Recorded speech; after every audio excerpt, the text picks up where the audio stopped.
SESEI, the acronym stands for Seconded European Standardization Expert in India.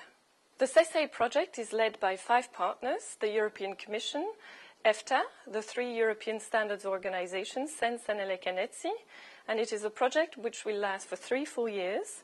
The expert will be based in New Delhi and will be operational from the month of March this year. So why having a SESEI, an expert in India? Well, according to the European Commission statistics, the value of EU-India trade has grown from 28.6 billion euros in 2003 to 79.9 billion euros in 2011.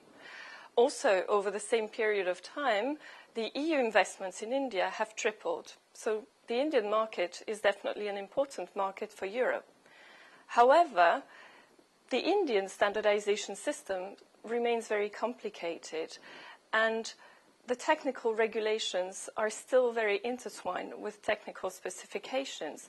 So it makes it sometimes quite difficult for European exporters to understand the requirements that apply to their products.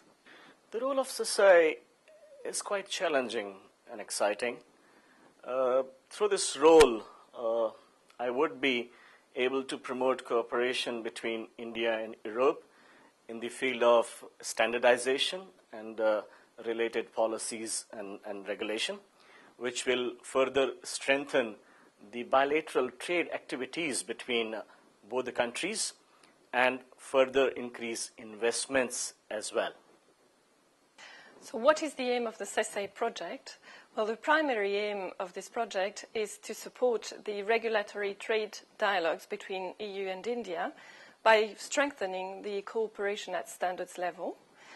And what we expect from the expert is really for him to help us understand better the Indian system, for him to develop a network of contacts at administrative, technical and industry level, and for him to be the point of contact for Indians to understand better the European system and for the Europeans to understand better the Indian system. With an academic base of engineering degree and with diploma in business management, I have a total of 20 years of industry experience, out of which 15 years goes with Ericsson.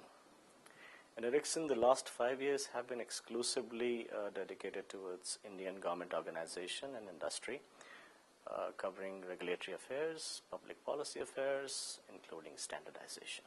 As part of my first activity, I plan to develop a strategy document covering both long and short-term goals and prepare an action plan to achieve those goals, generate a project report which will include the Indian landscape around standardization, and I expect this report to be ready by sometime May, June this year.